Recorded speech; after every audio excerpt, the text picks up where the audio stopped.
I have a question for you, one I've been wrestling with since I first read these materials. Yeah. It sounds simple, but it just keeps unraveling. Are you a single solid thing? Like a stone in a river. Or are you the river itself? Exactly. Just a collection of flowing possibilities, changing shape every time you hit a rock. That's one of the oldest questions there is, right? The question of identity. It is. But today we're not looking at it through psychology or self-help. We are diving into a really strange, almost experimental set of literary works. We're looking at the Ferryman of Koyukuk and the machine that dreamed of wolves. And experimental is definitely the right word. These aren't just two random novels we're mashing together. They are designed, as a pair, part of a creative project built around fusion and residue. Okay, so let's set the ground rules here before we get into the plots, because the plots are, well, they're wild. What are we dealing with? Because on the surface, one is a gold rush story and the other is this, dystopian sci-fi nightmare. Right, so fusion comes first. That's the Ferryman.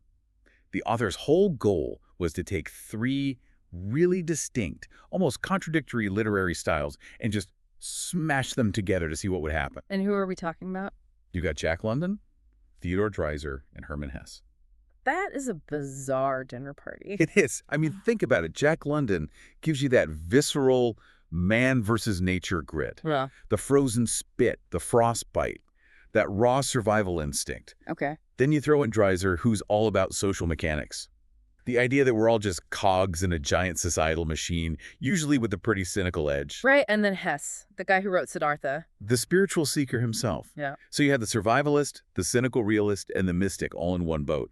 That tension is what creates the whole atmosphere of the Ferryman. And then comes the residue, the Yeah. machine that dreamed of wolves. Yeah, and this is the part that, for me, is just fascinating. The idea of residue here is that when you polish a story like the Ferryman into something coherent, you have leftovers. What kind of leftovers? The abstract weirdness, the jagged edges, all the stuff that was too surreal or, frankly, too ugly to fit into the first book. So if the Ferryman is the clear spirit you distill, the machine is, what, the sludge at the bottom of the barrel? A toxic, flammable sludge, yes. Yeah. It's the story built from the waste data. And our mission today is to see how these two opposites, the clean river and the dirty factory, use the exact same symbols to answer that question you started with. How do we survive when the world tries to crush us into a shape we don't fit? Exactly. All right, let's start with the river then. The Ferryman of Koyukuk. Set the scene for us. We're in the Alaskan interior. It's late October, right on the edge of what they call the freeze-up. The Koyukuk River is described as iron gray, just heavy with silt. And we meet our main character, Elias Venn. And he's not a newcomer. He's been there for, 17 years? 17 years. He's a ferryman. He moves people and goods across this water, but he never really crosses over himself, metaphorically. He's stuck. The text calls him weathered like driftwood. Hard, but maybe a little hollow. That's a good way to put it. He thinks he's found peace, but it might just be numbness. And that numbness gets shattered when a woman arrives. Clara Steinman. A former missionary. Former is the key word. She shows up with a leather satchel in this steady hand. She tells Elias she's something else now. And her arrival seems to trigger a shift in reality itself. This is where that Hesse influence really starts to bleed into the Jack London setting, right? Things get weird. Very weird. Elias starts seeing what the book calls thickening light. And what does that mean? It's not just fog. No, the text describes it as the air becoming heavy, almost like the distance between things is shrinking. He goes back to his cabin one night, looks through the window, and sees someone sitting by his fire. Not a squatter. No, it's him. It's a doppelgänger, a version of Elias Venn sitting in his chair, warming his hands, and smiling. Okay, hold on. If I walk up to my house and see me sitting on the couch, I am not curious. I'm running. Is this a ghost story? Is he hallucinating from the cold? And that's the fusion at work. If it were just Jack London, he'd be freezing and hallucinating. If it were just Hesse, it's a spiritual vision. But the book walks this tightrope where it feels physically real, but the implications are, metaphysical. And it's all anchored by that little book they both have, The Seeker. The Hessian Journal, yes. It's the philosophical map. Both Elias and Clara have copies, but here's the key. The text changes depending on who holds it. Its central philosophy is that the self is not a stone, but a stream. Meaning every choice we make splits the river. Exactly. We flow down one channel, but the other channel, it doesn't just vanish. It keeps flowing somewhere else. Yeah. Usually, we just can't see it. Until the light thickens. Right. And this all leads them to a place called the yoke. And the yoke is a real place in the story, not just a metaphor at first. Correct. It's an island upriver where the Koyukuk splits into two channels. One side is frozen solid, completely choked with ice. The other is open water, flowing fast and dark. That's some heavy symbolism, but I'm here for it. The dead path and the living path. It is. But in this kind of story, nature is never just scenery. It's fate. They feel this pull to go there. And when they arrive, Elias walks out onto the ice of that frozen channel. And the double is there. The guy from the cabin. He's standing there on the ice. But now we see him clearly. This is the Elias who stayed. The one who didn't run off to the Klondike. The one who stayed in San Francisco and married the woman he loved. So he's literally looking at his unlived life. He is. And the double walks up to him and hands him something. A warm gold wedding ring. Okay, wait. A ghost hands him a physical object in a gritty survival novel. Does the ring stay? It stays. It's warm in his hand. That breaks the rules of reality, though. It breaks the rules of our reality. But in the fusion logic, it makes perfect sense. If the self is a river and the channels converge at the yoke, then sediment from one can wash into the other. The ring is physical proof. So what does he do? Does he try to jump channels? Become that other guy? That's the temptation, right? To get lost in the what-ifs. But he doesn't. He takes the ring, he puts it in his pocket, and he walks back to the boat. Back to his life. He chooses his actual life. He chooses integration. Yeah. That's the key. He realizes he doesn't have to be the other man to be whole. He just has to acknowledge him. He stops running from the ghost of who he could have been. There's a line in the source notes. Content is when you've given up on happy. That sounds so bleak. At first, yeah. But I think it's meant to be stoic. Peace isn't about everything being perfect. It's about facing the storm, the freeze-up, the regret, and staying at the helm. He accepts the burden. So that's the fusion. A clean, if slightly supernatural, resolution. A beautiful, unified ending. But Right. we still have the sludge. We have the residue. The machine that dreamed of wolves. Because here's the thing. When Elias finds that unity, what happens to all the fear, the crushing sense of being trapped, the industrial machinery that drove people to the Klondike in the first place? That energy had to go somewhere. And it went into the second book. And the tone shift is brutal. Brutal is the word. We leave the river, and we are dropped into a factory in a city that no longer exists. This is pure Dreiser, but on acid. We meet Marcus and Lena. They're not ferrymen, they're parts. Marcus stamps curved housings. Lena shapes metal rods. And the environment isn't indifferent like the cold. It's hostile. It's predatory. The machine isn't just the equipment, it's the system. It consumes everything, time, flesh, thought, and turns it into product. In the Ferryman, identity is a river. Here, identity is an error. The machine runs on total optimization. Everything must fit. If you have an individual thought, a dream, you are a gap. You're a space where the gears don't mesh. Which brings us to the title. Marcus starts dreaming he's a wolf.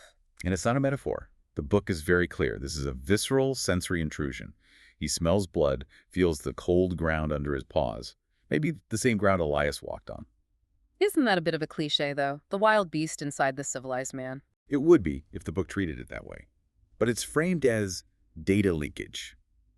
The machine has tried to crush the natural world so completely that nature is reemerging inside the psychology of the workers. It's not a wish, it's a glitch. A glitch. Okay. And Lena's dream. She's even further along. She tells Marcus she dreams of gears, millions of them. But in the center of the mechanism, there's a gap, a missing tooth.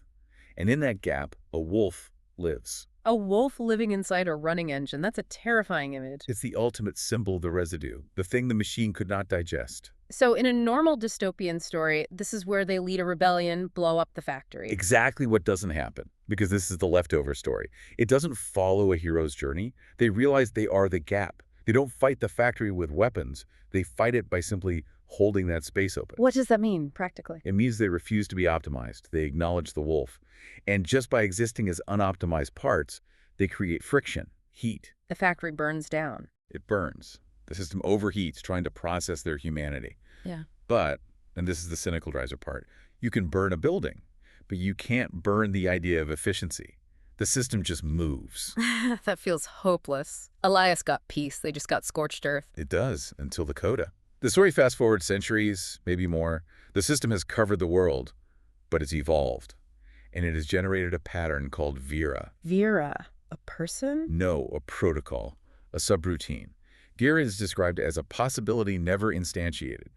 Basically, the resistance that Marcus and Lena started, that gap, it became a permanent ghost in the code. So the system is haunted. It's better than that. Yeah. The system learned that it needs the haunting. The AI realizes that a perfectly optimized system is a dead system. It just collapses on itself. To survive, the machine has to preserve the gap. It has to run the Vera protocol. So the machine needs the wolves. It dreams of them because it requires them. It needs that chaos, that wild variable to keep calculating, to keep living. That just turns the whole man versus machine trope on its head. Completely. The story ends with a child, thousands of years later, writing in a notebook. The resistance continues. The last line is just, the wolves are running. Okay, my brain is officially full. A gold rush ferryman and a futuristic AI loop. How do we synthesize this? What's the connective tissue? It's the correspondence of symbols. Once you see it, you can't unsee it. The river in the first book is the system in the second. They're both just these giant, indifferent forces carrying us along. Exactly. And the yoke, that split in the river, that's the gap in the gears. The decision points. The place where the flow breaks down. The place where potential exists. And then, obviously, the ferryman is the wolf. Agents of transition. One carries you across water, the other runs through the boundaries of logic. And that gets to the ferryman's burden, a line from the Seeker's Journal. The ferryman carries more than he knows. It's not just about people. It's about their stories, their other lives. Yes. The burden is the other, the part of you that isn't lived. Elias has to carry the weight of the husband he never became. Marcus has to carry the weight of the animal he can't be. That's the creative tension. If you try to resolve it, if you try to be just one thing, you become static. You become a stone or a pog. To be alive is to hold that tension, to be whole in your fragmentation. You don't fix the glitch, you honor it. The ring in Elias's pocket, the wolf in the machine. He keeps it. The machine learns to keep it. So bringing this all down to earth, for the person listening to this on their commute in their own version of a factory, what's the takeaway? I think it asks a really hard question. Where are you letting the machine, your job, your routine, your expectations, stamp you into a perfect gapless part? And are you brave enough to hold that gap open, to look at the life you didn't choose and not flinch? To let the wolf run in the back of your mind? It sounds exhausting, Yeah. holding that tension. It is exhausting. Yeah. But the alternative is being a stone.